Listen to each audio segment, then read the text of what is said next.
ya. Nah, di forum itu sangat berbanding terbalik. Begitu moderator atau narasumber mempersilahkan untuk bertanya, ya, saya pernah punya pengalaman 3 kali saya angkat tangan nggak dapat kesempatan. Kenapa? Antusias itu, bro. Hampir semuanya itu angkat tangan. Saking butuhnya dengan ilmu pengetahuan. Ya, itulah bedanya budaya pendidikan di Pulau Jawa dengan di Sumatera Utara. Ya, saya harus akui beda, Pak. Beda kali ya. Beda kali. Saya pada saat itu masih semester 4. Teman-teman ada yang semester 2. Tapi yang semester 2 ngomongnya itu punya referensi, Pak. Dia sebutkan bukunya, dia sebutkan penulisnya, lalu dia berikan pertanyaan atau pendapat. Makanya saya pada saat itu di sini saya merasa sebelum berangkat, karena saya ketua BEM pada saat itu merasa saya paling pintarnya. Dari sini saya sudah pede ini. Pede. Sampai di sana, jujur saya merasa menjadi orang paling bodoh di circle itu. Halo sobat-sobat MIS, kembali lagi di channel kami Main Barter. Oke, di sini sebenarnya hari yang sangat spesial untuk kami teman-teman ya, karena kami kedatangan pertama kalinya untuk mendatangkan seorang narasumber ya, salah satu dosen Universitas Labuan Batu. Halo Pak Engki. Halo, bro. Bang Engki ya. Bang Engki ya, Bang. Abang, Bang Engki. kalau di kampus baru bapak ya. Oke, jika betul Bapak ya. Oke, Iya. Pak. Oke, Pak. Sebelum kita diskusi, Pak, mungkin Bapak bisa ya saya berikan waktu Bapak untuk memperkenalkan siapa seorang Pak Hengki ini. Oke, teman-teman. Kalau ditanya siapa, saya bukan siapa-siapa ya. Saya hanya orang biasa yang sedang belajar untuk lebih baik ya. Oke. Tapi kalau ditanya apa kegiatan sekarang, alhamdulillah saya sekarang aktif di dunia akademisi sebagai dosen di Fakultas Hukum Universitas Labuan Batu. Di samping itu, saya juga aktif di dunia praktisi sebagai advokat, ya, bukan jus alpukat ya kawan-kawannya, lawyer gitu. Lawyer ya. Lawyer. Kalau kalian nggak tahu ya mirip-mirip Hotman lah, Hotman Paris gitu. Jadi, Pasti tahu itu. iya, mudah-mudahan bisa selevel dia kan. Iya, iya.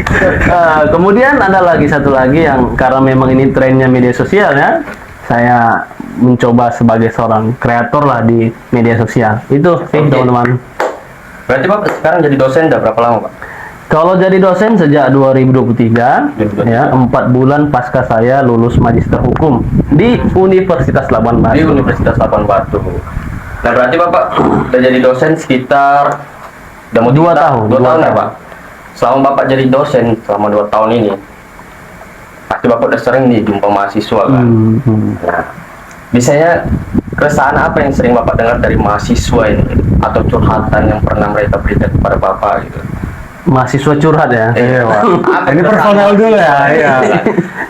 Kalau masalah mahasiswa itu yang pertama adalah pasti kebingungan ya. Kebingungan. Bingung. Banyak sekali mahasiswa itu sebenarnya kuliah dia tanpa arah. Iya, betul, Pak. Banyak sekali. Kalau saya tanya mahasiswa begitu, kenapa dia kuliah, kemudian kenapa dia ambil jurusan sekarang gitu ya. Banyak sekali yang dia tidak mampu jawab dengan baik begitu. Ya, umumnya mungkin karena lagi tren barangkali atau karena ikut sama orang lain gitu. Artinya masih dalam fase mencari jati diri lah. Benar. Itulah yang menjadi keresahan mahasiswa pada umumnya gitu. Memang biasanya pun Pak banyak memang ya, memang rata-rata kita bilang mahasiswa ini kan kuliah ada yang bilang sebagai penunda pengangguran gitu kan, karena kalau orang yang nggak punya arah itu. Saya sempat di posisi itu Pak. Iya. Saya kok masuk kuliah ini sebenarnya nggak tahu mau kemana. Iya. Pertama kali saya mau masuk pertanian. Hmm. Nah, di Medan hari itu cuman karena ada masalah sedikit jadi makanya kuliah sini. Ya. Di sini saya ngambil manajemen ya tanpa tahu apa tujuan saya sebenarnya kenapa mengambil manajemen itu kan. Jadi ya pelan-pelan ya tertarik aja gitu Pak gitu kan sama manajemen ini. Jadi keresahannya adalah kebingungan ya dari Kebingungan. mahasiswa ini. Sebenarnya itu saya alami juga dulu pada saat kuliah. Bayangkan ya, saya pendidikannya itu zigzag ya. Zigzag. Mulai dari SD, kemudian MTS ya, kemudian SMK jurusan teknik kendaraan ringan. Kamu jauh kali ya Jauh dari kali. sekolah agama ke teknik gitu loh. Teknik. Nah. Ya, kemudian awalnya saya daftarlah teknik mesin gitu ya di kampus Medan juga, tapi ternyata keadaan pada saat itu kurang mendukung. Akhirnya saya kuliah di Universitas Labuan Batu lah, karena memang kan lebih hemat kan, lebih ringan biaya.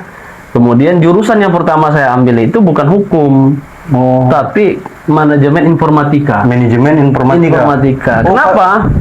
Pada saat itu ada manajemen informatika ya Pak? Dulu ada. Oh, kalau sekarang kan manajemen bisnis kan untuk kami. Untuk Fakultas Sains dan Teknologi sebelumnya ada manajemen informatika, tapi karena sudah ada sistem informasi yang S1, manajemen informatika ini akhirnya kurang diminati lah. Berarti manajemen informatika ini D3 ya? D3. Dah, kemudian kenapa saya ambil manajemen informatika? Karena doktrinnya itu kalau ngambil jurusan komputer itu diterima di mana-mana kan gitu. Iya betul Pak. Iya betul itu benar Pak. Doktrinnya. Iya. Kemudian saya jalani perkuliahan selama 2 minggu. Saya merasa kayaknya itu jurusan itu tidak cocok dengan saya gitu. Akhirnya saya pindahlah ke hukum. Alhamdulillah pada saat itu kan karena masih 2 minggu dibolehin pindah nih. Saya pindah ke hukum dan alhamdulillah saya bersyukur karena saya sudah memilih yang tepat lah gitu. Gitu sih. Kalau kau sebenarnya keresahan apa yang pernah kau? Kalau aku ya sebenarnya relate kali Pak sama ini tadi. Udah pas kali jadi. Sebenarnya aku kan udah nganggur juga Pak. Jadi nggak langsung kuliah. Dan itu juga dipaksa sama ibu kan kuliah. Dan itu milih manajemen ini tau nggak alasannya apa? Karena banyak ceweknya, itu alasan gue tuh. Betul loh. Di manajemen itu terkenal ceweknya kan, iya kan, iya Pak. Tapi kan makin berjalannya apa kan Pak semester ya kan Pak, makin kita menikmati pembelajaran itu kan. Dan kebetulan juga orang tua ini di bisnis UMKM gitu loh. Jadi kayak sejalan kali relate walaupun kita tanpa awalan yang merencanakan gitu loh. Makin ke sini makin semester 5, 6 ini kok apa kayak senang gitu tentang bisnis, jalan-jalan kadang aja lihat kayak gimana ya tempat-tempat itu yang menarik, mana yang enggak, itu kita bisa jadi bedakan gitu. Bisa analisis sendiri, Pak. Jadi kalau aku pribadi ya, Pak, kebingungan saat pemilihan jurusan ini itu mungkin bukan sesuatu yang apa ya, bahaya lah, bukan sesuatu yang perlu ditakuti kali, tapi mencintainya di dalamnya itu nanti gitu loh, lebih bagus gitu. Benar-benar. Semakin kita berjalan, semakin kita mencintai apa yang kita jalani gitu. Iya. Bisa.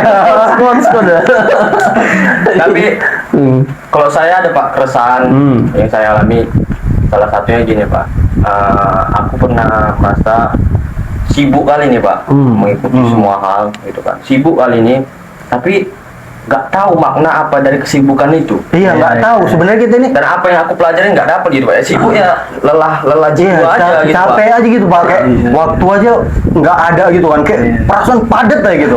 Tapi ngapain sebenarnya gitu kan ya? Itu kayak mana gitu Pak kira-kira? Oke, kalau bahasa kami sibuk tak manontul. Iya ya. Jadi memang inilah konsekuensi dari kehilangan arah sebenarnya, ya kan. Kalau kita kehilangan arah, ibarat naik kendaraan gitu, kita kan akan rono-renes lah ke sana kemari, karena nggak tahu arahnya kemana. Iya betul. Tapi kalau kita sudah tetapkan tujuan kita, arah kita misalnya mau ke Medan, ya tak mungkin kita pilih jalan ke Sidimpuan toh, nah Ya, gitu ya. Kan gitu dia kan. Iya. Jadi memang kehilangan arah itu lumrah terjadi karena memang ya sedikit kritik nih untuk sistem pendidikan kita juga. Sistem pendidikan kita itu pun memang tidak terarah sampai sekarang ini. Tidak jelas ya. Siswa itu belum tahu dia mau kemana ke depannya gitu ya. Nggak ada fokusnya. Ini kegagalan pendidikan kita sebenarnya. Kalau saya bilang dimulai dari pendidikan dari SMP, SMA begitu. Sehingga pemilihan jurusan misalnya atau fakultas untuk di tingkat perguruan tinggi akhirnya bukan berdasarkan pemikiran yang rasional begitu. Karena ya itu tadi mungkin FOMO atau karena lagi tren. Contoh misalnya nih, ini kan jurusan hukum lagi tren ini kan. Kenapa? Banyak drakor sekarang yang menampilkan pengacara kan gitu. Iya, hakim gitu kan, dianggap keren. Akhirnya dia pilih itu. Nah, ini kadang-kadang dijalani barulah merasa salah jurusan. Tapi kayak yang dikatakan Bro ini tadi, ya jangan jadikan suatu masalah lah kan. Toh juga pada faktanya saya pernah baca begitu di media sosial, 70% atau 80% begitu katanya pekerja saat ini tidak sesuai dengan jurusan kuliahnya. Nah, itu fakta ya, itu fakta. Itu katanya. Itu fakta. Artinya ya kalau memang sudah menjalani hal itu ya tetap jalani aja, Cintai. tetapi ya cintai juga, tetapi ditambah dengan aktivitas yang Anda senangi. betul. Gitu ya. Nah, kemudian ada tadi pertanyaan dari Bro ini bahwa saya pernah berada di posisi yang teramat sibuk, tapi saya nggak tahu tujuan kesibukan ini apa. Ya. Benar Pak. Jadi banyak termasuk mahasiswa yang barangkali kan kesibukannya itu datang kuliah, kemudian nongkrong ngerjain tugas, ya. Tapi dia nggak tahu yang dia kerjakan itu sebenarnya tujuannya untuk apa. Dia hanya merespon perintah gitu ya. Dia hanya merespon perintah daripada dosen. Kalau dosen nyuruh masuk, kalau dia dosennya nyuruh kerjain tugas, kerjain, hanya sebatas itu gitu loh. Dia tidak memaknai apa substansi dari perintah itu gitu ya. Jadi kalau orang mahasiswa saat ini merasa dia sibuk tapi dia tidak produktif, yang pertama tadi karena memang dia belum terarah lah ya, belum tahu arah. Kalau seperti itu yang saat ini dialami oleh teman-teman mahasiswa, sebaiknya banyaklah bertanya ya. Banyak bertanya kepada dosen mungkin atau kepada senior-senior. Saya senang justru berdiskusi dengan orang yang lebih tua dari saya ya, atau mungkin orang yang lebih sukses dari saya, supaya saya dapat gambaran bagaimana saya meniti karir ke depan gitu. Sederhananya kalau kita misalnya mau jadi lawyer, ya tanya lawyer yang sudah sukses gitu toh. Kalau kita mau jadi pengusaha, ya tanya pengusaha yang sudah sukses gitu loh. Ya, karena mereka pengalamannya lebih banyak gitu kan, lebih Pak. banyak dan banyak yang bisa dia bagi sama kita. Itulah lebih kurang. Tapi gini Pak, tentang kritik Bapak tadi kan tentang sistem pendidikan, mungkin menjadi salah satu faktor kenapa mahasiswa itu juga nggak punya pendiriannya pada diri mereka sendiri. Jadi mereka mau ikut apa aja pun, jadi mereka hanya ikut-ikutan Pak, gitu kan. Jadi orang itu nggak bisa mendedikasikan gagasan orang itu, pikiran, tenaga gitu. Jadi ya udah apa yang diperintahkan dikerjain gitu, tanpa tahu apa yang harus dipelajarin gitu kan. Sebenarnya itu sih poinnya juga lah kan. Lalu gini juga kan Bang, saya dengar tadi dari penjelasan Bang tadi kan, itu ada yang menarik ya kan. Itu kayak mahasiswa ini kadang itu ikut organisasi eksternal kampus atau internal kampus itu biar kelihatan keren aja. Itu kayak gimana itu Bang? Ya kan dia gara-gara sibuk kan gitu loh. Padahal dia di dalam itu aja nggak tahu mau ngapain juga kadang. Dia cuma ikut gitu loh, biar punya teman, biar punya organisasi belakang bendera bahasanya itu, bendera yang di belakangnya gitu. Backup lah ya. Iya. Itu gimana itu Bang? Karena saya pribadi kan memang non bendera, tapi banyak juga teman saya yang kayak Gemini, HMI, itu cerita tentang begini. Tapi saya tetap memutuskan untuk tidak berorganisasi, untuk produktif di mungkin bidang lain, contoh kayak media sosial ini Bang gitu. Oke, saya respon ya. Boleh. Sebenarnya pilihan untuk berorganisasi atau tidak, yaitu pilihan masing-masing lah ya. Nah, artinya Bro ini tadi pilih untuk tidak berorganisasi, tapi dia sibukkan dengan aktivitas produktif yang lain, yaitu boleh-boleh saja. Kan nggak ada jaminan kalau ikut organisasi dia sukses. Iya betul, iya betul. Cuman apakah ada orang yang karena organisasi dia sukses? Ada. Nah, itu menjadi jembatan bagi beliau. Bisa. Misal saya termasuk, ya kan? Saya kan aktif di organisasi ya, waktu mahasiswa. Di internal saya ikut dulu BEM. Nah, kebetulan alhamdulillah pada saat itu kan masih sekolah tinggi, belum fakultas hukum itu kan. Saya aktif jadi ketua BEM STIH pada saat itu, Sekolah Tinggi Ilmu Hukum Labuan Batu 2017. Di samping itu saya aktif di eksternal di HMI, Himpunan Mahasiswa Islam ya. 2016 saya bergabung. Nah, kalau ditanya apakah organisasi ini bermanfaat, saya bisa jawab dengan tegas, sangat bermanfaat. Oh gitu Bu. Sangat bermanfaat bagi saya. Kenapa? Karena dengan berorganisasi saya bisa membangun relasi yang cukup bermanfaat untuk saya di posisi sekarang. Oh. Contoh nih, tapi ini sebenarnya takutnya nggak boleh disampaikan ya kan? Iya. Saya Nanti kalau kira-kira agak-agak sensitif Sikat aja. gitu nanti, oke? Apa? Tit, gitu kita ini, oke? saya jadi dosen nih kan, Iya, Bang. ya termasuk lah ada bantuan senioritas lah ya. Oh. Ya karena kan saya akui saya nggak begitu paten-paten kalinya kan gitu kan, tapi karena ada bantuan senior itu kemudian saya diberikan fasilitas, akhirnya saya harus siap dengan hal itu kan gitu. Saya dipercaya untuk jadi dosen, saya tidak mau mengecewakan senior saya begitu ya.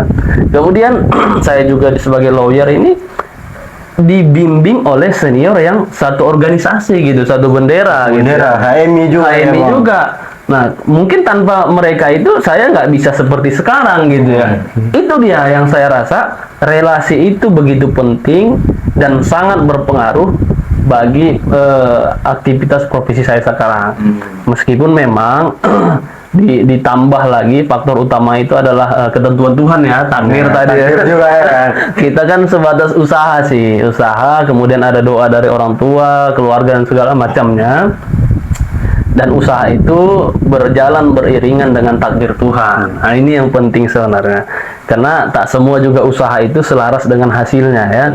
Memang ada gium istilahnya hasil tidak akan mengkhianati proses atau sebaliknya begitu. Proses tidak mengkhianati hasil Proses gitu tidak ya, Bang? mengkhianati hasil, tetapi bukan berarti selamanya proses itu menghasilkan sesuatu yang kita inginkan. Iya, betul itu dia. Bisa saja dengan proses itu kita mendapatkan hasil yang lain yang sebenarnya itu merupakan takdir Tuhan dan kita butuhkan. Begitu dia. Kita lanjut ya mengenai gimana sih mengenai organisasi itu. Ada banyak orang yang terseleksi alam di organisasi. Dia ikut, tapi hanya sebatas ikut-ikutan. Iya, itu Bang masalahnya, Bang, ya kan? Iya. Nah. Nah, bagaimana itu Bang? Ya, kalau hanya ikut-ikutan, lebih baik nggak usah ikut. Iya kan? Betul. Ngapain gitu loh? Ngapain ya, Bang? Buang-buang Ternyata waktu, sibuk kan, Bang? Diundang rapat, Iya. kemudian makan-makan gorengan, ngopi-ngopi, udah gitu, ngapain Pak? Jadi kita juga harus punya visi lah. Kenapa kita ikut organisasi misalnya, ya kan? Iya, Bang. Kalau kita misalnya ikut organisasi HMI, kenapa? Karena HMI itu mendidik kita sesuai dengan tujuannya itu kan untuk menjadi insan yang akademis gitu kan, insan yang terpelajar, kemudian insan yang pencipta itu maksudnya ya dia kreatif lah, menjadi penggerak gitu, bukan jadi pengikut. Kemudian dengan kemampuan yang kita punya, kita menjadi seorang yang mengabdi kepada nusa bangsa, agama dan segala macam, kepada masyarakat lah sederhananya.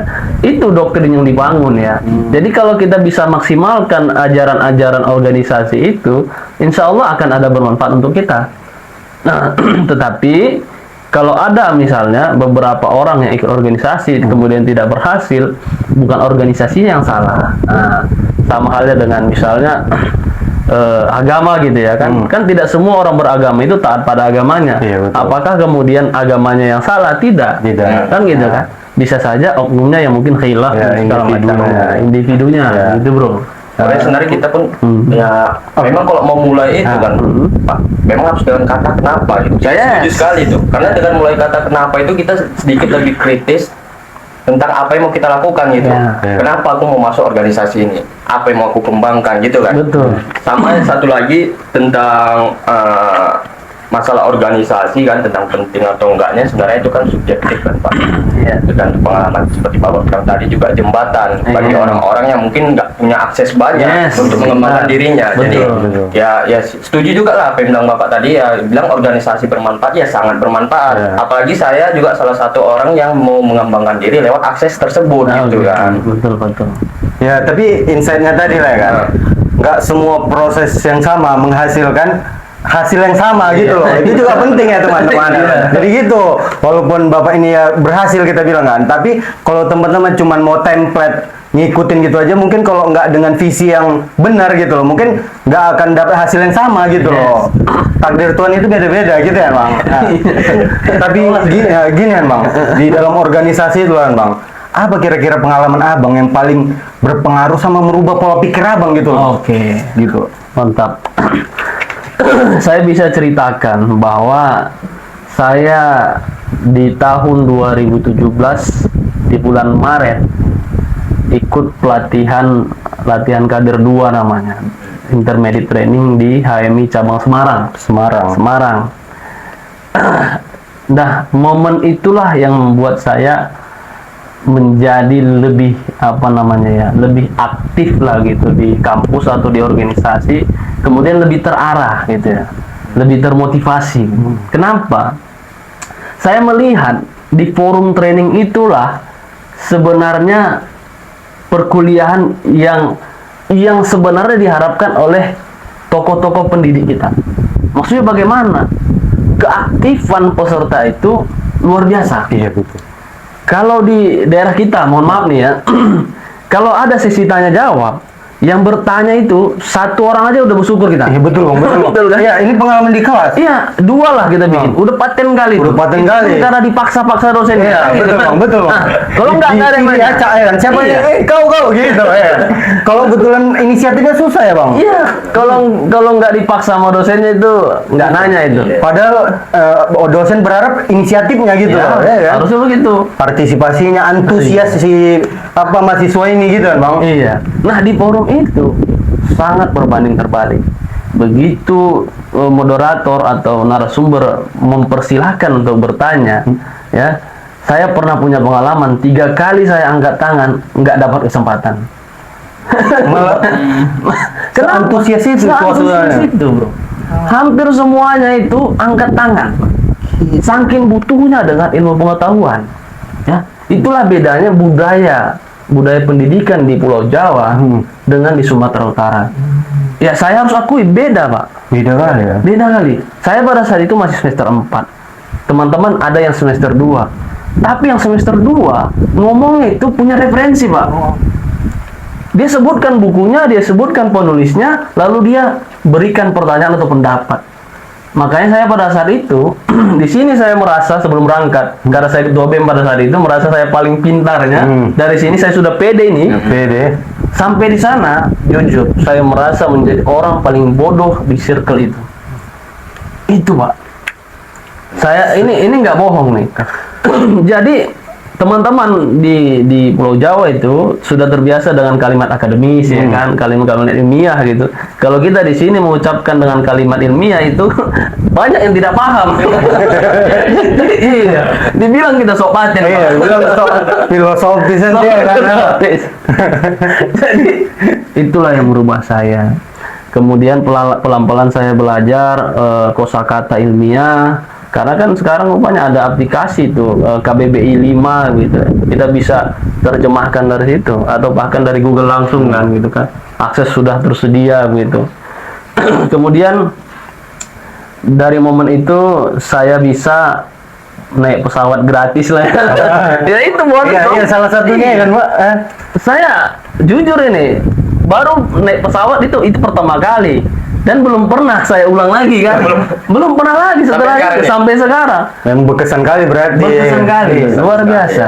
Saya 14 hari di Semarang, kemudian kami naik kereta api lah ke Jakarta, ya kan. Di Jakarta 7 hari, nengok-nengok Monas, ya kan. Itu kan prestasi tuh bagi sebagian orang kan. Betul. Bagi sebagian orang, bagi bagian orang lain mungkin itu udah biasa saja begitu. Kemudian 7 hari di Jakarta, saya sudah ditelepon sama orang tua. Karena mungkin khawatir tuh, saya berangkat sendiri dari sini, Pak. Saya berangkat sendiri, naik pesawat baru pertama kali saya sendiri, sampai di Jakarta, handphone saya tinggal di Grab. Wah, Grabnya nanti ditit aja ya. Iya, itu kan. Tinggal kemudian, udahlah. Karena sebut hilang. brand tadi. Tinggal di apalah, di taksi lah ya, taksi online ya. Kemudian karena orang tua panik, ditelepon lah suruh pulang, saya pulang.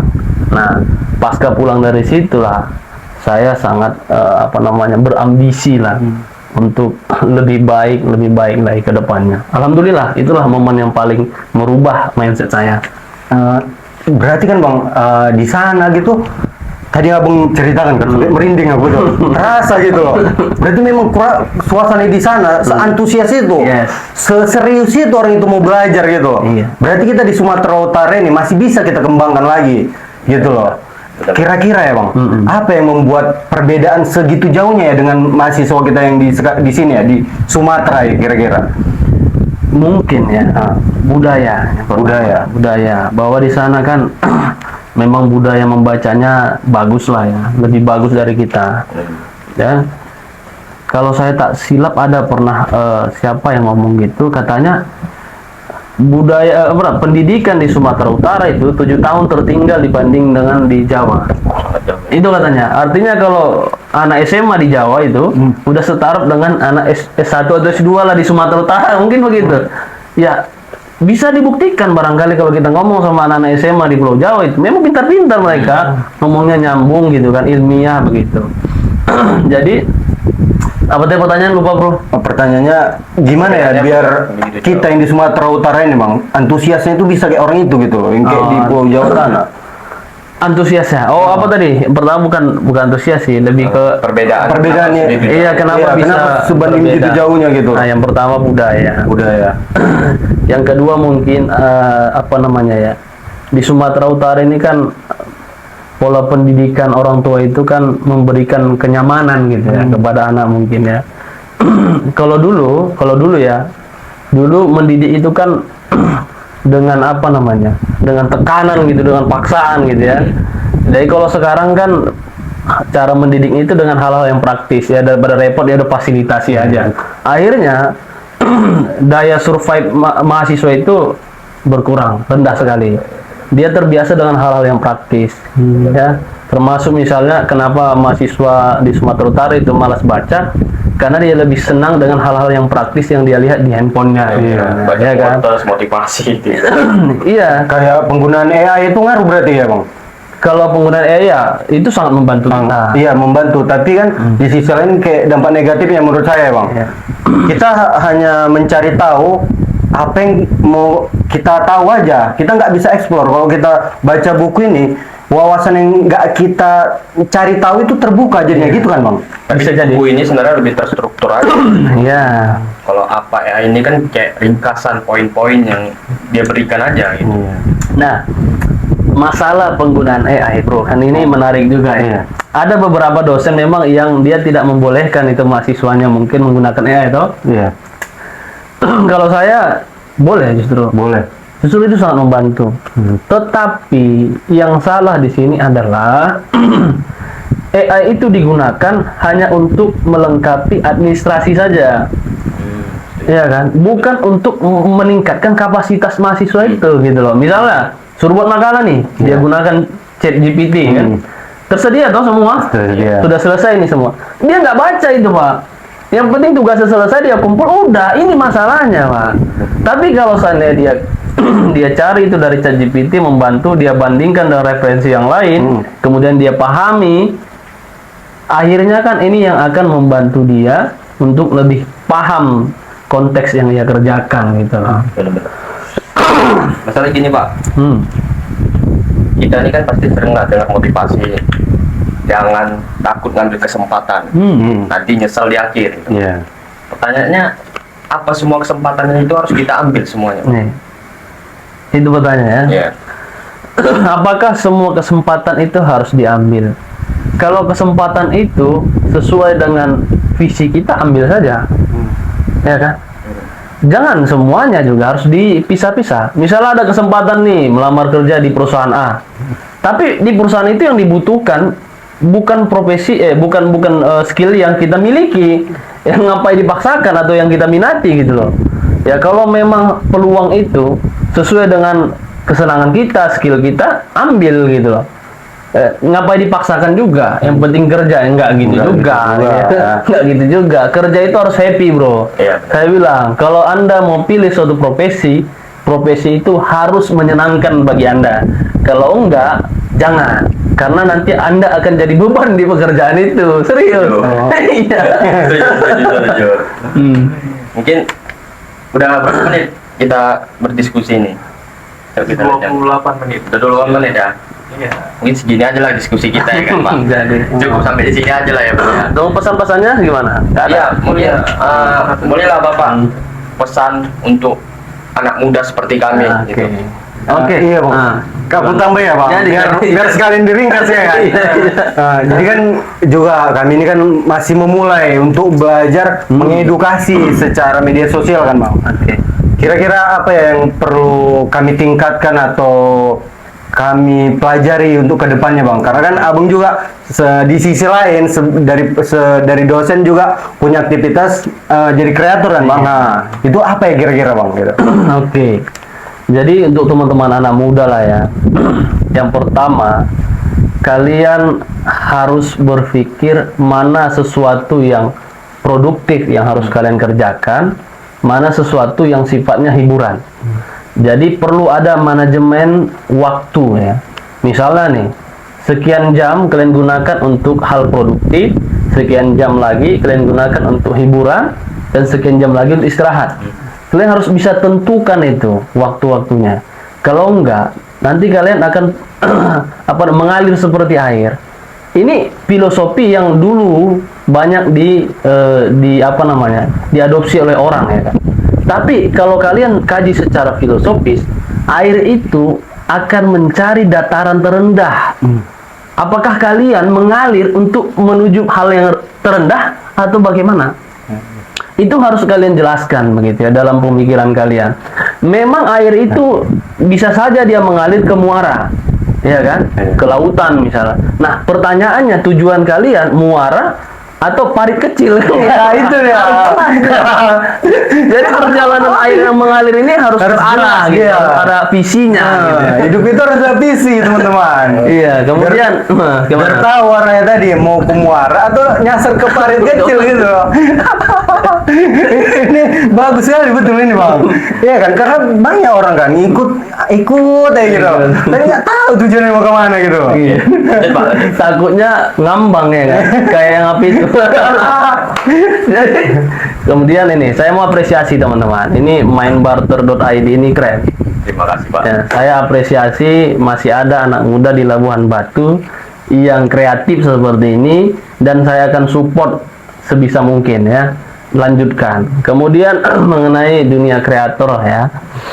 Kalau saran saya sih sejauh ini sudah bagus kalau menurut saya. Sudah profesional kalian ini sebenarnya. Terima kasih Pak. Iya, tinggal konsisten saja, fokus pada tujuan besar kalian, kemudian bangunlah hubungan kerjasama yang baik, jangan mudah tersinggung ya kan. Betul. Kadang-kadang ketersinggungan ini yang merusak tujuan bersama itu ya kan. Jangan. Iya, betul bang.